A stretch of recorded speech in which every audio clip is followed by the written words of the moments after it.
जब मैं दुबई गया तो मैंने दुबई में देखा कि बताओ ये मुस्लिम कंट्री है और ये लोग अपने ड्रेसअप में बैठ करके सरकारी कार्य कर रहे हैं। सारा सरकारी कार्य वहां के दुबई के नेचुरल ड्रेसअप में होता है। तो भारत के कार्य भारत के नेचुरल ड्रेसअप पे क्यों नहीं हो सकते?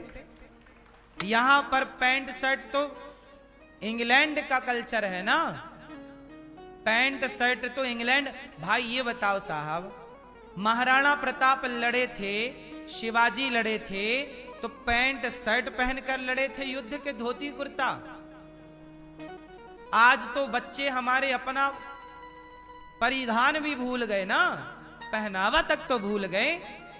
हमने पाया क्या, खोया क्या, दोनों का एक कागज में लिखना सीखो। क्या पाए 2025 तक इस विकास के नाम पर, और क्या खोए, तो खोने वाली लिस्ट बड़ी होगी कि आपने अपने संस्कार खो दिए, आपने अपना पहनावा खो दिया, आपने अपने शर्म लाज खो दी, आपने प्रकृति को खो दिया,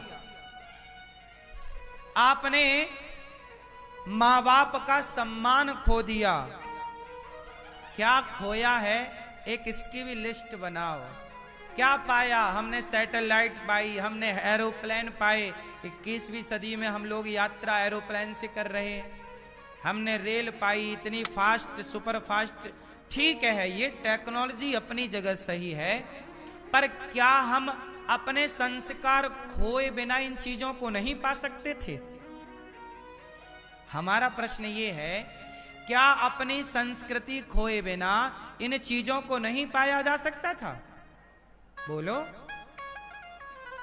कहां गलती हो गई, कहां कमी? क्यों भैया, बात सही है? क्या मां बाप की सेवा करते हुए डॉक्टर नहीं बना जा सकता? क्या मरीज को भगवान मानते हुए क्या डॉक्टर नहीं सेवा कर सकते? आज समाज में यह भी तो एक सवाल है कि डॉक्टर मुर्दों को भर्ती कर लेते हैं। डॉक्टर तो जानता है ना कि ये मुर्दा है, फिर काहे भर्ती कर लिया? क्योंकि डॉक्टर तो हो गया साहब, पर उसने अपने संस्कारों को गवा दिया, अपने संस्कृति को गवा दिया। संस्कारवान होता तो मुर्दे को तो भर्ती ना करता। क्यों जी, बात से? इसलिए शिक्षा बहुत अच्छी चीज है, पर शिक्षा के साथ ना संस्कार बहुत जरूरी है। हम लोग भी शिक्षा के बिना कुछ भी नहीं है, आप भी शिक्षा के बिना कुछ भी नहीं है। शिक्षा तो सब कुछ है, पर वो शिक्षा कैसी हो? संस्कारों की चाशनी में डूबी हुई हो। कितने लोग मेरी बात से सहमत हैं?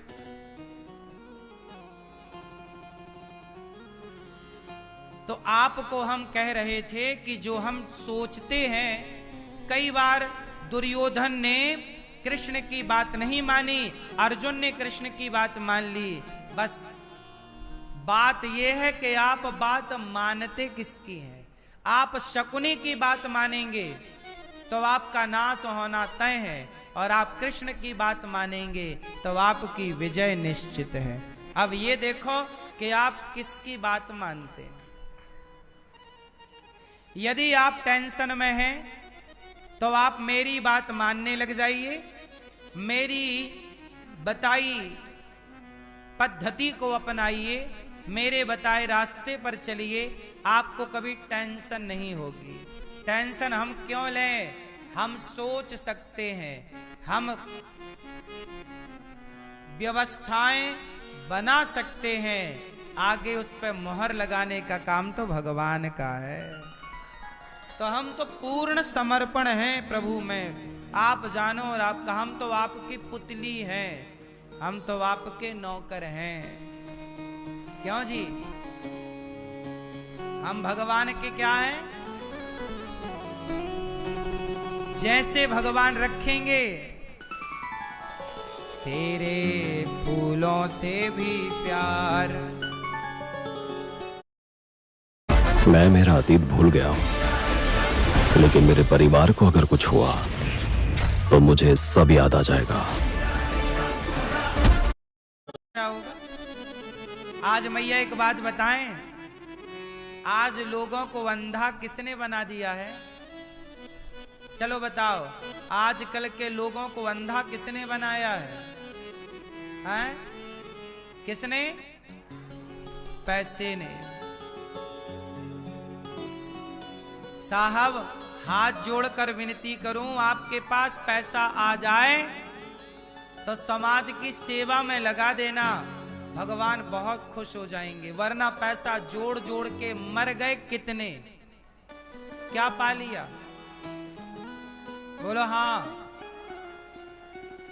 अच्छा ये बताओ, अनिरुद्धाचार्य का काम करना और पैसा कमाना सही है कि गलत है? सही है। आप भी पैसा कमाओ, एक उद्देश्य बनाओ पहले कि किसके लिए कमा रहे हो। आप लोग कमाते हैं स्वयं के लिए, खुद के लिए कमाते कमाते आपकी जिंदगी पूरी हो जाती है। आओ अब थोड़ा विचार बदलें। स्वयं के लिए तो पक्षी भी करते हैं, पशु भी करते हैं, पर आओ हम दूसरों के लिए करें। जो दूसरों के लिए करता है, भगवान बोले तू चिंता मत कर, तू समाज के लिए कर, मैं बैठा हूं तेरे लिए। तेरे भगवान अब सुख दें या दुख दें, हानि दें या लाभ, सब में आप खुश रहिए। आपको टेंशन फ्री रहना है तो भगवान के भरोसे रहना सीखिए, कोई चिंता नहीं। जब हमारे सोचे चाहे कुछ नहीं होना तो हम काहे माथा पच्ची करें, बिंदास रहो। क्यों? मैया आपके सोचने से होगा, इसलिए सुख आए तो हंसो, बोलो ही, और दुख आए तो भी हंसो। दुख पाकर रो मत और सुख पाकर घमंड ना करो। आप लोग यही करते हैं, दुख होता है रोने लगते हैं और जरा पैसे आए तो उछलने लगते हैं। हर स्थिति में सम होना चाहिए।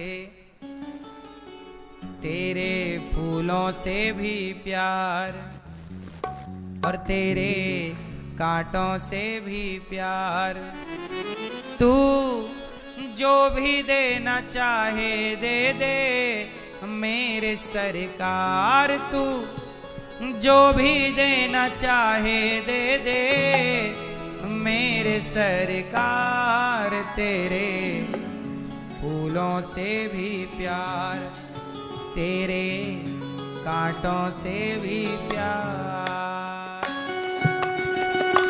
जय हो, हरि बोल।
छिपा होता। जब हमारे मन में पहली बार ये विचार आया कि वृद्धाश्रम बनाऊं, तब केवल विचार था, वृद्धाश्रम नहीं था। ऐसे आज हमारे अंदर विचार आया कि एक स्कूल हो, गुरुकुल हो बड़ा। आज वो केवल विचार है, लेकिन इस विचार में भी ईश्वर ने कुछ छिपा के रखे हैं। कुछ कराना है ईश्वर को बड़ा, इसलिए ये विचार आया, वरना ये विचार भी ना आता।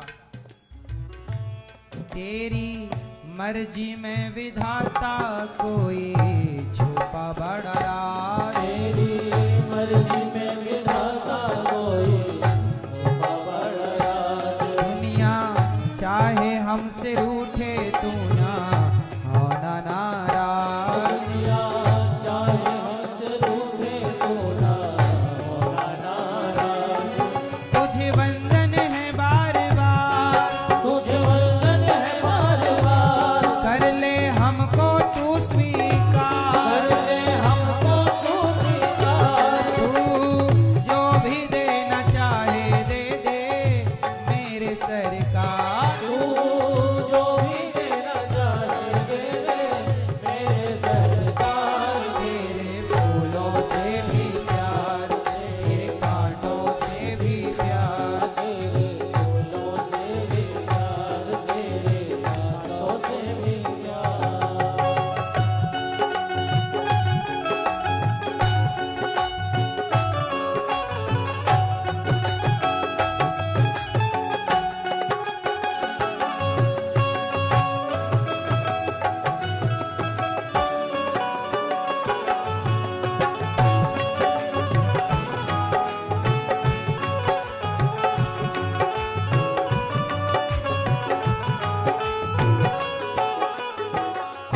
हमको दोनों है पसंद, तेरी धूप और छाँव। हमको दोनों है पसंद, तेरी धूप और छाँव। दाता किसी भी दिशा में ले चल जिंदगी की नाव। दाता किसी भी दिशा में ले चल जिंदगी की नाव। हमें तो सुख दुख और धूप और छांव दोनों पसंद है। हमको दोनों है पसंद तेरी। हम कभी शिकायत नहीं करते कि भगवान हमें दुख दिए हैं। हमने कभी दुख को दुख की तरह लिया ही नहीं। हमने दुख को भी भगवान के प्रसाद की तरह लिया है कि यह भी ईश्वर का प्रसाद है। हमको दोनों है पसंद तेरी धूप और छाँव। हमको दोनों है पसंद, तेरी धूप और छाँव। दाता किसी भी दिशा में ले चल जिंदगी की नाव। दाता किसी भी दिशा में ले चल जिंदगी की नाव। चाहे हमें लगा दे पार, चाहे हमें लगा दे पार। या डूबा दे तू मझधार। या डूबा दे तू मझधार। तू जो भी देना चाहे दे दे मेरे सरकार। तू जो भी लेना चाहे दे दे मेरे सरकार। तेरे फूलों से भी प्यार, तेरे कांटों से भी प्यार, तेरे फूलों से भी प्यार, तेरे कांटों से भी प्यार।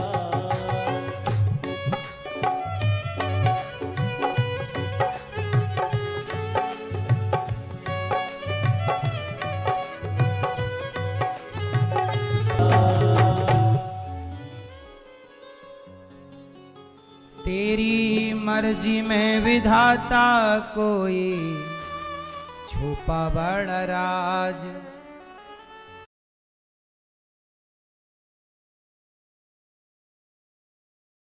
राज तुझे वंदन है बार बार, कर ले हमको तू स्वीकार। तू जो भी देना चाहे दे दे मेरे सरकार। तू जो भी देना चाहे दे दे मेरे सरकार। तेरे फूलों से भी प्यार, तेरे कांटों से भी प्यार। सच्चिदानंद रूपाय विश्वोत्पत्त्यादि हेतवे। सतचित आनंद भगवान कैसे हैं? सच्चिदानंद। जब भगवान सच्चिदानंद हैं, सब भगवान के। देखो अर्जुन ने इतना बड़ा महाभारत लड़ा, लेकिन अर्जुन को टेंशन नहीं थी। क्यों नहीं थी? सब बताओ क्यों नहीं थी? मैया, ओ लाल मैया, ए पीले भैया, बैठ जाओ सरकार। ए मैया, ओ लाल मैया, अरे जाते जाते ये तो बता जा कि अर्जुन को टेंशन क्यों नहीं थी?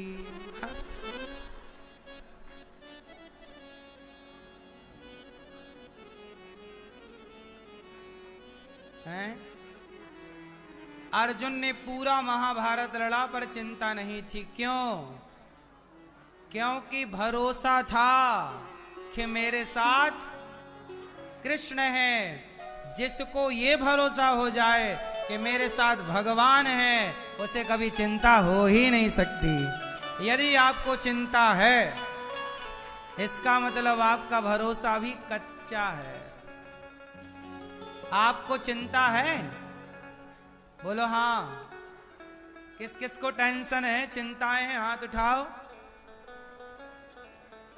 जिनको चिंता है मतलब भरोसा भगवान पर नहीं है।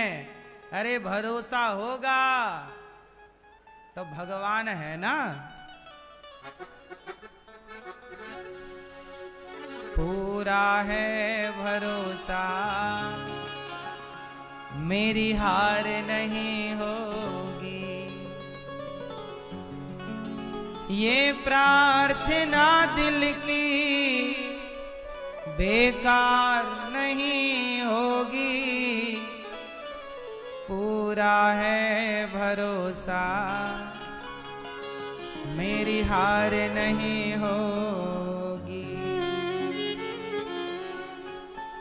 ये भरोसा होना चाहिए मेरी माँ। यम प्रव्रजन्त मनुपेतमपेत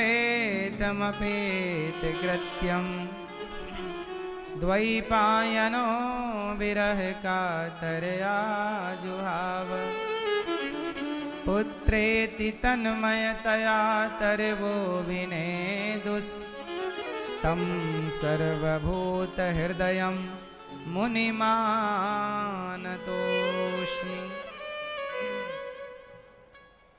यम श्री सुखदेव भगवान यम प्रव्रजन्त मनुपेतमपेत कृत्यम। सुखदेव भगवान का प्राकट्य हुआ, जन्म लेते ही सन्यासी हो गए। ऐसे सुखदेव भगवान को नमस्कार। सूत जी महाराज शौनक आदि ऋषियों के बीच में आए। शौनक आदि ऋषियों ने सूत जी का वंदन किया और सूत जी से सवाल किया कि महाराज हमें कथा ऐसी सुनाओ कि सारम सारम समुद्रतम, कथा ऐसी हो जो सबका सार हो।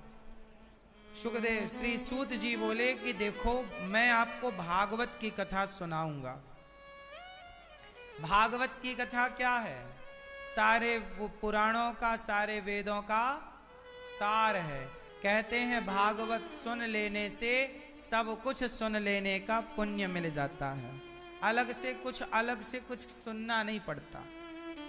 4 वेद, 18 पुराण इत्यादि चीजें आप नहीं सुन पाए तो भागवत सुन लें। भागवत जरूर सुनना चाहिए। क्या हुआ? एक बार इंद्र भागवत सुनने आए। इंद्र ने सुखदेव भगवान से कहा कि सुखदेव जी आप हमें भागवत सुनवाओ। वो राजा परीक्षित को भागवत सुना रहे थे सुखदेव जी। तो देवराज इंद्र बोले कि हमें भागवत सुनवाओ।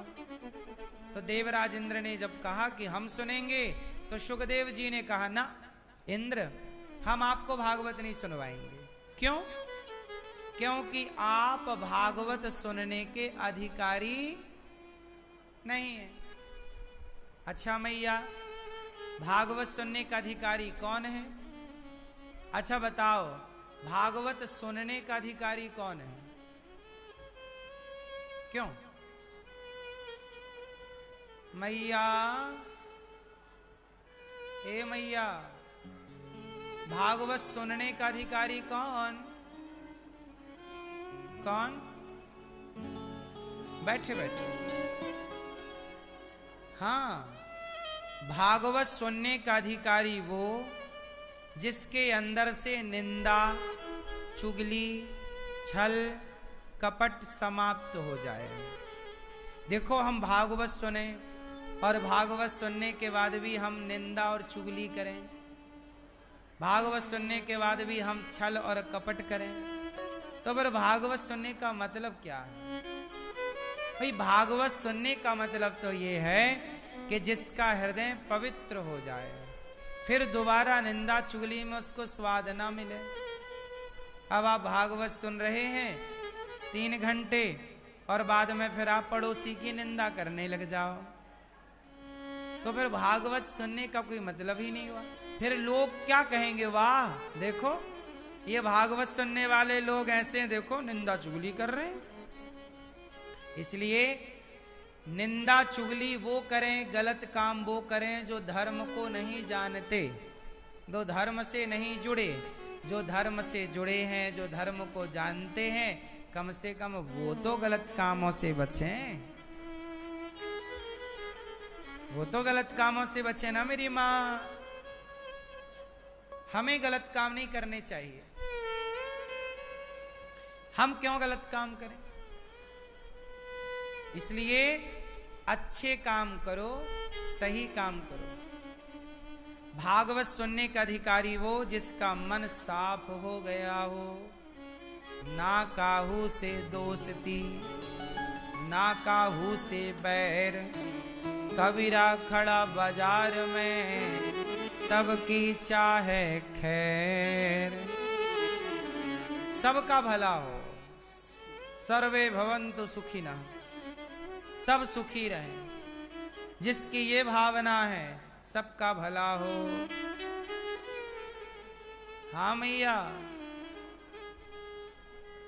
भला कीजिए भला होगा, बुरा कीजिए बुरा होगा। बोलो हाँ, सही है। सजन रे झूठ मत बोलो, प्रभु के पास जाना है। सही है ना मेरी माँ?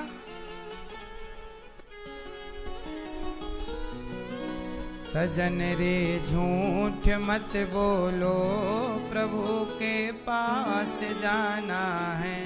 न हाथी है न घोड़ा है, वहाँ पैदल ही जाना है। हाँ, भला की जय भला होगा, भला बोलो जय भला होगा, भला की जय भला होगा, भला की जय भला होगा, बुरा की जय बुरा होगा, बुरा की जय बुरा होगा। वही लिख लिख कर क्या होगा, यही सब कुछ चुकाना है। वही लिख लिख के क्या होगा, यही सब कुछ चुकाना है। सजन रे झूठ मत बोलो, प्रभु के पास जाना है। मैया जी झूठ मत बोलो, प्रभु के पास जाना है। लड़कपन खेल में खोया, लड़कपन खेल में खोया, जवानी नींद भर सोया, जवानी नींद भर सोया। बुढ़ापा देख के रोया वही किस्सा पुराना है। बुढ़ापा देख कर रोया यही किस्सा पुराना है। मैया जी झूठ मत बोलो प्रभु के पास जाना है। भैया जी झूठ मत बोलो, भैया जी झूठ मत बोलो, मैया जी झूठ मत बोलो, मैया जी झूठ मत बोलो, मैया जी झूठ मत बोलो प्रभु के पास पास जाना है। न हाथी है न घोड़ा है वहाँ, वहाँ पैदल ही जाना है। और तुम्हारे महल चौबारे, तुम्हारे महल चौबारे यहीं रह जाएंगे सारे, यहीं रह जाएंगे सारे। अकड़ किस बात की प्यारे, ये सर फिर भी झुकाना है। अकड़ किस बात की प्यारे ये सर फिर भी झुकाना है। सजन रे झूठ मत बोलो प्रभु के पास जाना है। इसलिए कहता हूं ईमानदारी का जीवन जियो बिंदास, अच्छा काम करके मरो। मरने भागवत जी को पलड़े पर रखा, तौला तो भागवत जी का पलड़ा भारी था।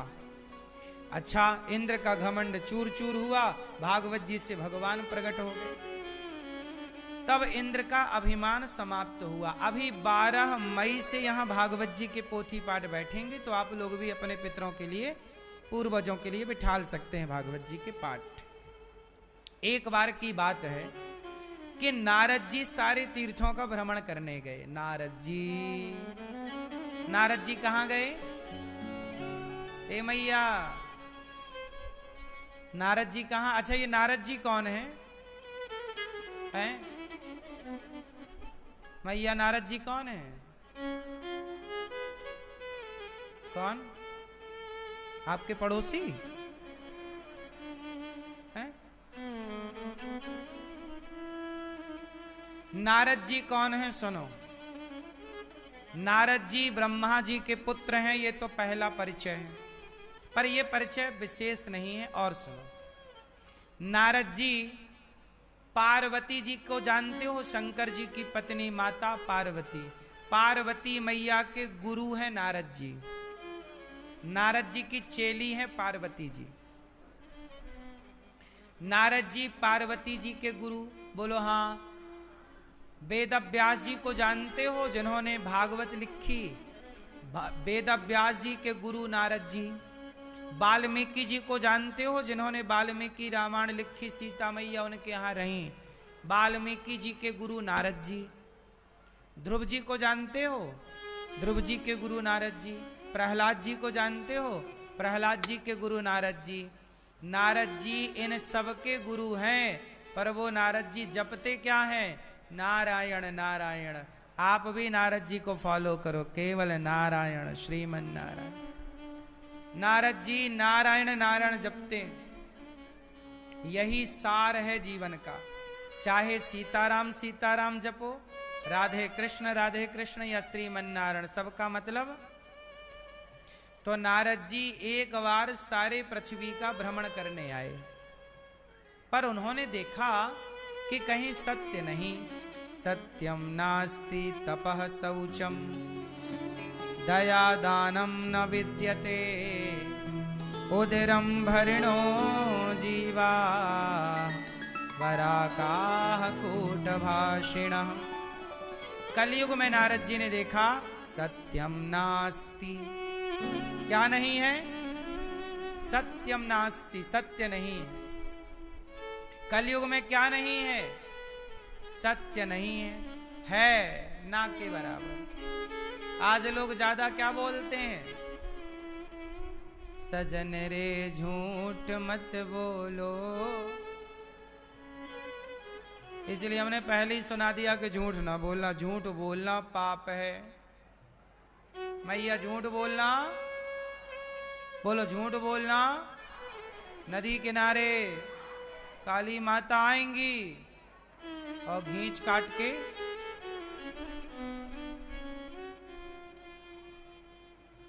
झूठ बोलना पाप है, नदी किनारे सांप है। झूठ बोलना पाप है, लेकिन आजकल लोग मानते नहीं। अच्छा ये बताओ, झूठ बोलना चाहिए कि नहीं? हाँ, झूठ भी बोला जाता है, पर कहां? जहां जरूरत है। कुछ स्थान ऐसे हैं जहां झूठ बोल देना ठीक है। कहां कहां झूठ बोलना चाहिए बताओ?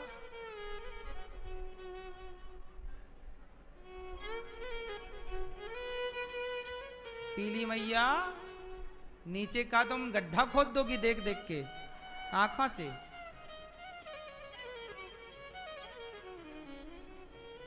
ये बताओ कहां झूठ बोलना चाहिए? कहां कहां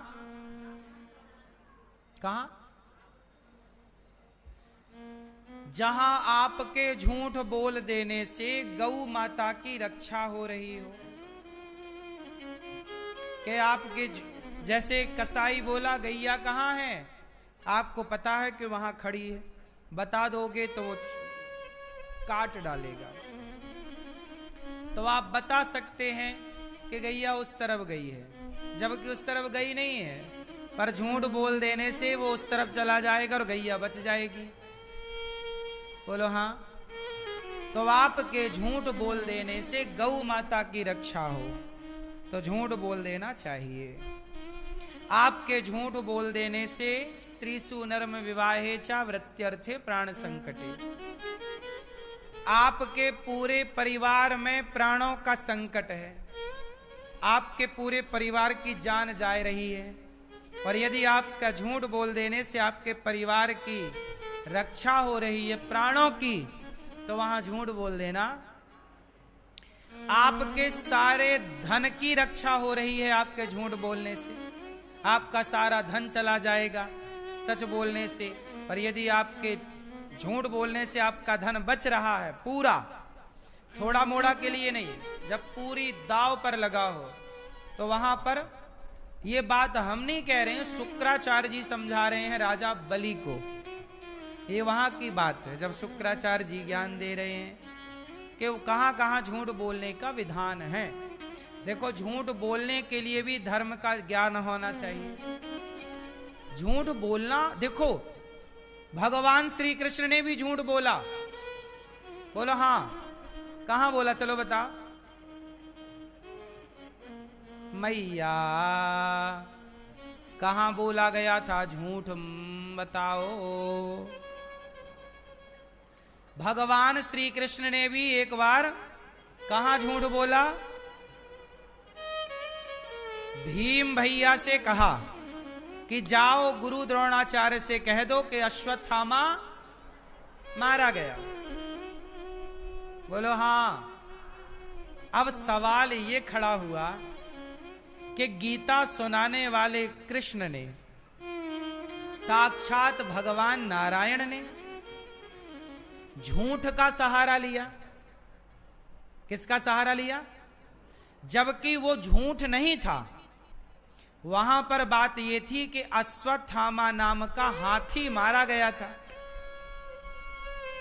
कौन मारा गया? लेकिन वो बात कही गई, अश्वत्थामा गुरु द्रोणाचार्य का बेटा था। क्या कौन था वो? गुरु द्रोणाचार्य का बेटा। तो भगवान ने कहा कि मारा गया अश्वत्थामा। तो धर्मराज युधिष्ठिर के पास गए गुरु द्रोणाचार्य, धर्मराज तुम बताओ कि अश्वत्थामा मारा गया कि नहीं, तुम सच बोलोगे। अब धर्मराज युधिष्ठिर धर्म संकट में पड़ गए। भगवान कृष्ण बोले बोल दो मारा गया। धर्मराज बोले नहीं बोलूंगा। तब भगवान बोले ले, मैं अश्वत्थामा नाम के हाथी को मरवाता हूं। भीम ने मार दिया। बोले अब तो बोलोगे कि मर गया?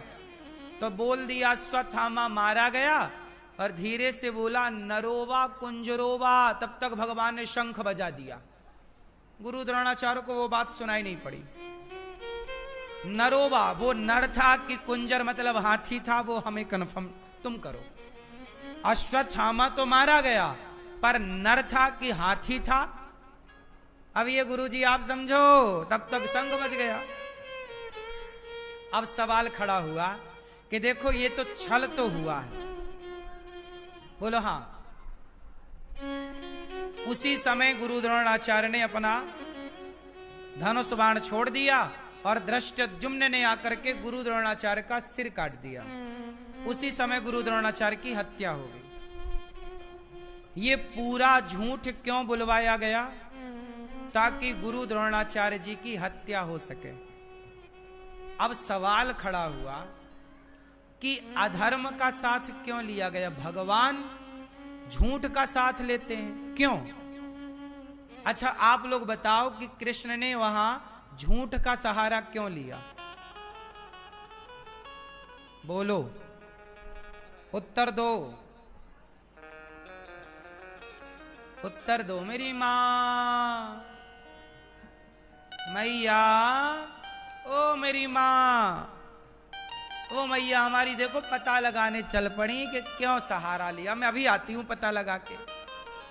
ये बढ़िया मैया सीधा पता लगा के आएंगी।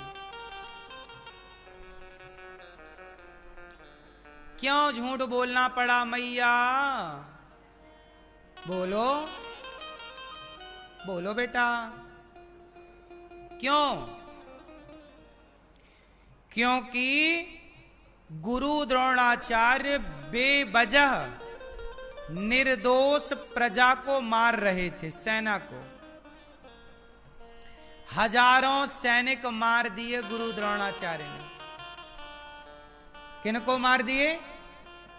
हजारों। गुरु द्रोणाचार्य बड़े पावरफुल थे ना। ये वही द्रोणाचार्य हैं जिन्होंने अर्जुन को धनुष पकड़ना सिखाया है। ये अर्जुन के गुरु हैं। इनके पास बड़ा पावर है। लेकिन ये अपने पावर का क्या कर रहे हैं? दुरुपयोग कर रहे हैं। भोली भाली प्रजा को, जो निरपराध है, उसे गुरु द्रोणाचार्य मार रहे हैं। अब गुरु द्रोणाचार्य को रोकना तो था। बोलो, अब रोकें कैसे? सच बोलते तो रुकते ना, तो झूठ का सहारा लेना पड़ा। क्यों? क्योंकि उस झूठ से भी प्रजा की रक्षा हो रही थी। तो जहां किसी की रक्षा के लिए भगवान कृष्ण ने क्या कहा कि जमाने की रक्षा के लिए झूठ बोलना पड़े, तो आप झूठ बोल दीजिए, ये धर्म है। अच्छा ये बताओ कि गुरु द्रोणाचार्य को पता था कि दुर्योधन गलत है, तो गुरु द्रोणाचार्य ने दुर्योधन का साथ क्यों दिया? गुरु द्रोणाचार्य को पता था कि एक योद्धा से एक ही योद्धा युद्ध करेगा, तो अभिमन्यु के साथ सात महारथियों ने क्यों युद्ध किया? तब गुरु द्रोणाचार्य ने धर्म का साथ क्यों नहीं दिया? जब आप अधर्म करोगे तो आप भी अधर्म से जाओगे। आपने कब कब धर्म का आचरण किया? गुरु द्रोणाचार्य बैठे थे जब द्रौपदी की साड़ी खिंच रही थी। लेकिन गुरु द्रोणाचार्य की यहां एक बात अच्छी ये है, क्योंकि द्रौपदी जब सबको पुकार रही थी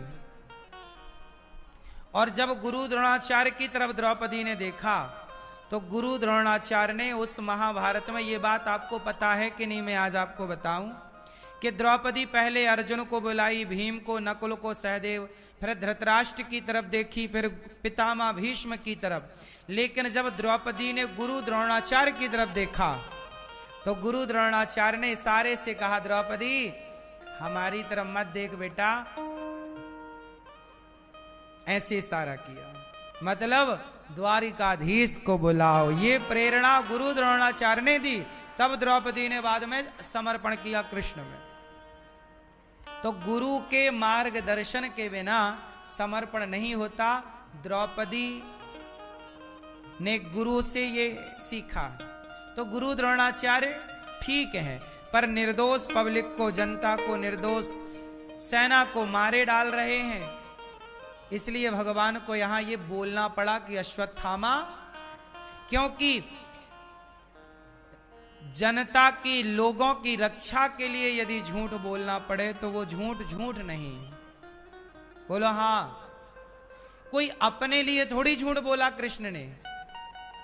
गुरु द्रोणाचार्य वैसे भी साथी किसके थे? गलत लोगों के। कोई सही का साथ तो वो दे नहीं रहे थे। इसलिए यहां पर झूठ बोलना भी धर्म है। गैया की रक्षा के लिए, लोगों की, जनमानस की रक्षा के लिए झूठ बोलना क्या है? तो भगवान ये नीति जानते थे, तो वहां पर झूठ का सहारा ले लिया। आपको पता है तो आप भी झूठ वहां बोलिए जहां जरूरत है। अपने स्वार्थ के लिए झूठ नहीं बोला गया कि मैंने अपने स्वार्थ के लिए झूठ बोला। क्यों मैया? अपने स्वार्थ के लिए झूठ बोला जाए वो पाप है, पर समाज के भले और रक्षा के लिए झूठ बोला जाए वो पुण्य है। तो नारद जी सारे तीर्थों में गए और वृंदावन आए, तो यहां एक कन्या बैठी। कौन हो? मैं भक्ति हूं। क्यों? बोले महाराज मैं बड़ी परेशान हूं। तब भक्ति, ज्ञान, वैराग्य परेशान थे। तब नारद जी ने सनकादियों से कहा भागवत सुनवाओ। जब भागवत सुनाई गई तो भक्ति, ज्ञान, वैराग्य का दुख दूर हो गया। बोलिए भागवत भगवान की। अब यहां सनकादियों ने भागवत हरिद्वार में सुनाई। भागवत पापी सुने तो तर जाए, पुण्यात्मा सुने तो तर जाए।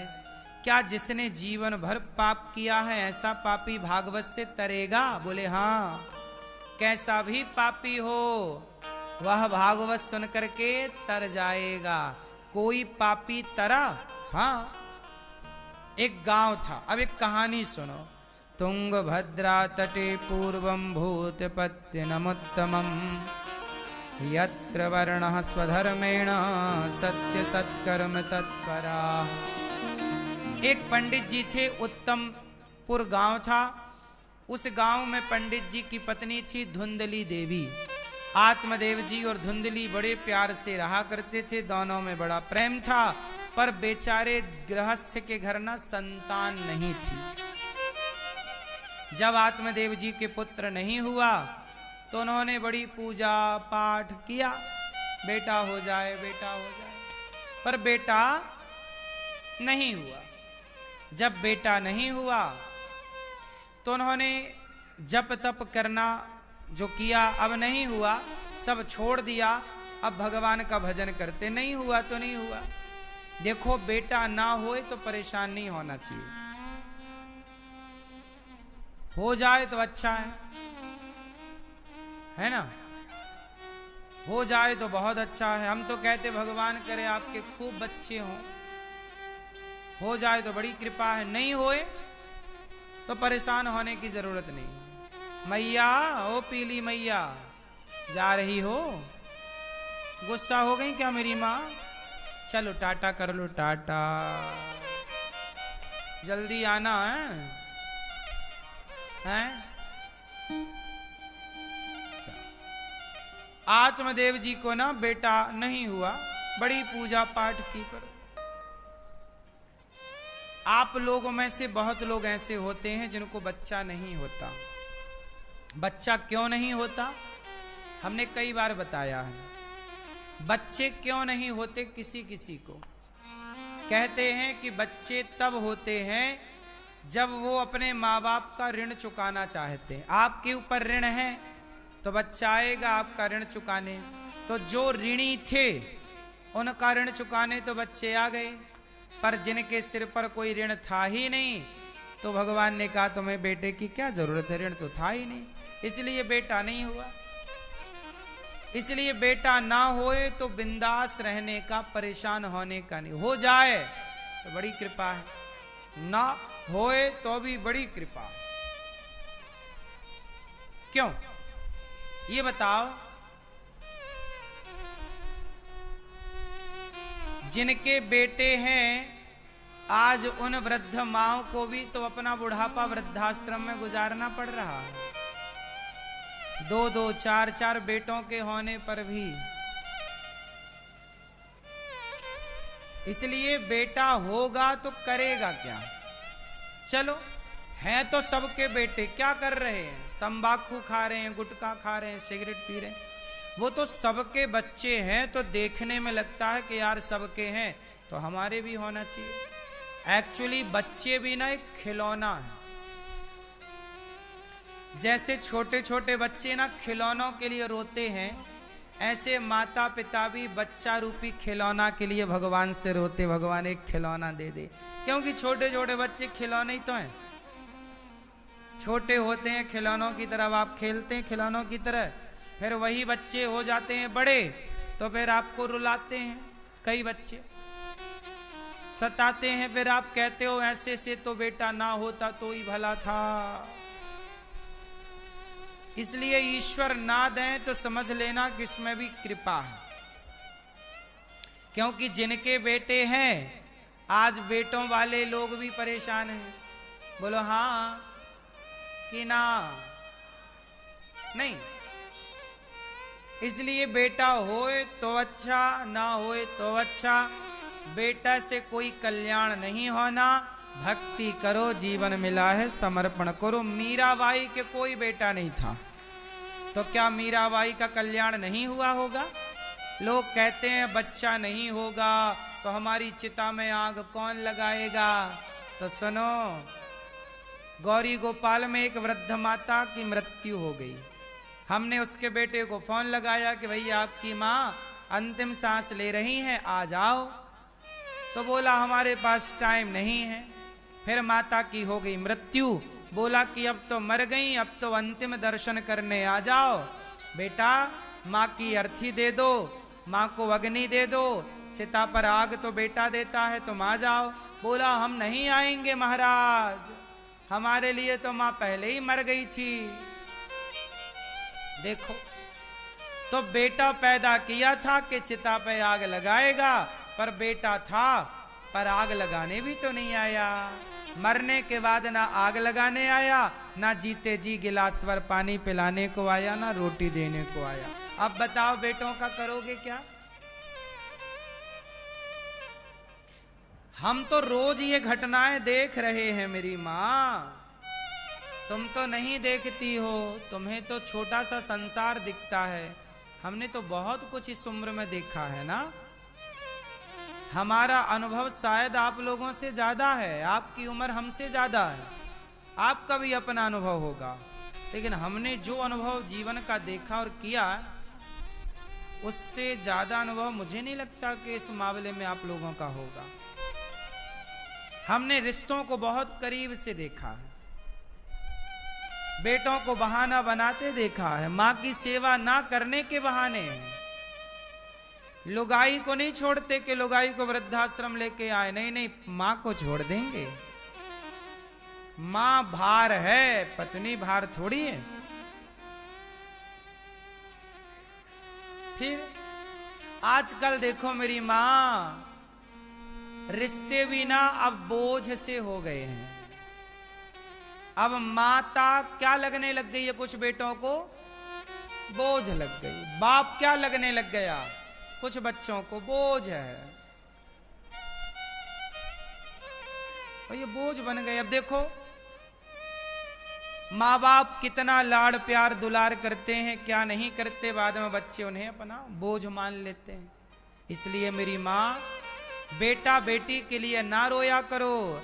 रोना है तो जगत के लिए नहीं, जगन्नाथ के लिए रोया करो। मीरा किसके लिए रोई? मेरे तो गिरधर गोपाल, दूसरो ना कोई। एक भगवान के लिए रोया जाए। विभीषण किसके लिए रोए? मैया बेटा नहीं है ना तो परेशान ना होइए, हम आपके बेटा हैं, भगवान को अपना बेटा बना लो। अब सोचो कि ये दास अनिरुद्ध गौरी गोपाल स्कूल बनाने जा रहा है, कि स्कूल बनाएगा, वहां हजारों बच्चे पढ़ेंगे, तो हम और आप भी तो उनके माँ बाप बन करके उनको पढ़ा लिखा करके योग्य बना सकते हैं ना। वो हमारे ही तो सबके बच्चे हैं। हम ये क्यों सोचते हैं कि हमारा ये बेटा है जो हमारी पत्नी के द्वारा पैदा हुआ है। हम लोग ये सोचते हैं कि केवल ये हमारा नहीं। ये बताओ आप सब हमारे हो या नहीं? अच्छा ये बताओ आप में से कितने लोग अनिरुद्धाचार्य को अपना मानते हैं? आप मुझे अपना नहीं मानती हो मैया? आप नहीं मानते भैया?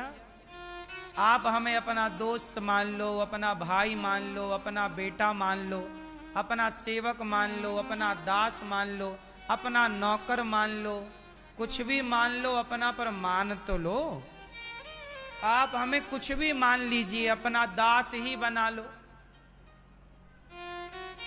सोचो आज मेरे पास एक मैया आई और उन्होंने मेरे से कहा, गुरुजी जब हम कथा सुनते हैं तो हमें ऐसा लगता है आपको देखकर कि आप अपने से हैं, जो अपनों की तरह बात करते हैं, अपनों की तरह अपने बच्चों को समझाते हैं। हमने कहा मैया मैं तो आपका ही हूं। सोचो जरूरी नहीं है, देखो ना गौरी गोपाल में 290 माएँ रहती हैं, पर उन माओं ने मुझे जन्म नहीं दिया। जन्म भले ना दिया हो, खून का रिश्ता भले ना हो, पर मैं पुत्र की तरह उनकी सेवा कर रहा हूं कि नहीं? पुत्र का कर्तव्य कर रहा हूं कि नहीं? उनके अपनी औलाद ने तो प्यार ना दिया, अपनी औलाद ने तो छोड़ दिया। जरूरी नहीं है मां कि मैं आपके गर्भ से ही जन्म लूं। जरूरी नहीं है कि मैं तुम्हारी मां से पैदा हूं तब तुम्हारा भाई कहलाऊं। नहीं, तुम्हारा सगा भाई तुम्हारा साथ कितना देगा मुझे नहीं पता, तुम्हारा सगा बेटा तुम्हारा साथ कितना देगा मुझे नहीं पता, पर ये दास अनिरुद्ध आपको वचन देता है कि जब तक प्राण रहेंगे सदा आप जनता जनार्दन की सेवा करता रहूंगा, आपका अपना बनकर के करता रहूंगा और आपके अपनों की तरह बनकर के। आज भी मेरी वृद्ध माओं को ये नहीं लगता कि मेरा बेटा नहीं है। सोचो वो सारी माताएं मुझे अपना बेटा मानती हैं। तो जरूरी नहीं है ना मैया कि खून के ही रिश्ते हों। बताओ जरूरी है इस बात की? बोलो भैया। खून के संबंध भी साथ नहीं देते कई बार, और दूसरे लोग साथ दे देते हैं, हाँ या ना? फिर तो मेरी मां ये दास अनिरुद्ध तो केवल यही प्रार्थना करता है कि हम और आप भी तो एक ही हैं। जरूरी नहीं है कि ये बेटा ही हमारा है, यहां बैठा हुआ हर बेटा हमारा है। उसे पढ़ा लिखा कर हम अच्छा इंसान बनाएं, ये हम सबकी जिम्मेदारी है। यही ना हमारे ऋषियों ने कहा वसुधैव कुटुंबकम, पूरा भारत हमारा परिवार है, पूरा भारत हमारा। सारी माताएं मेरी माता हैं, सारी बहनें मेरी बहन हैं, सारी बच्चियां मेरी बच्ची हैं, सारे बच्चे मेरे बच्चे हैं, सारे लोग मेरे दोस्त हैं, बुजुर्ग मेरा पिता है। नहीं, इस भाव से देखा जाए तो आप सब हमारे अपने ही तो हैं। काश हम सब लोग एक दूसरे के प्रति अपना भाव रखते तो आज समाज में इतना ईर्ष्या द्वेष नफरत ना होती। आज नफरत क्यों है? क्योंकि व्यक्ति अपना नहीं समझ रहा है। औरों की तो छोड़ो मैया, आज अपने भी अपना नहीं मान रहे हैं। सगा भाई अपने भाई को धोखा देने पर तुला हुआ है आज कलयुग में। नहीं, सगा बेटा अपने मां बाप को धोखा दे रहा है। लेकिन इस कली काल में आज भी सब कुछ जिंदा है। अच्छाई बड़ी कम है पर है, और वो अच्छाई क्या है? देखो गौरी गोपाल गुरुकुल में बच्चे पढ़ते हैं 150। बच्चों का यहाँ रहना खाना पीना निःशुल्क है। हम उन बच्चों के साथ खेलते हैं, हम उन बच्चों के साथ बैठकर पढ़ते हैं, हम उन बच्चों के साथ समय बिताते हैं। हम उन बच्चों को इतना लाड़ प्यार करते हैं कि वो बच्चे अपने घर को अपने माँ बाप को भूल जाते हैं। उन बच्चों को हम योग्य बनाना चाहते हैं। बताओ, ये इंसानियत नहीं है? ये रिश्ता नहीं है क्या? ये भी तो एक रिश्ता है। मानो तो मैं गंगा माँ हूं। क्लास 9 में आपको अपने बेसिक्स स्ट्रॉन्ग करना बहुत जरूरी है, सो दैट आपका क्लास 10th बहुत अच्छा हो। इसीलिए पीडब्ल्यू लेकर आया आप लोगों के लिए क्लास 9 के लिए नीव 2026 बैच, जहां पर आपको वो सारी चीजें दी जाएंगी जो आपके क्लास 9 में अच्छे मार्क्स लाने के लिए बहुत ज्यादा जरूरी है। अगर आप अभी इस बैच में एनरोल करते हैं तो ये आपको 2400 रुपीज में मिल जाएगा। देरी किस बात की है? नीचे दिए हुए लिंक पर क्लिक करें और अभी एनरोल करें और क्लास 9 को बनाएं सुपर स्ट्रॉन्ग।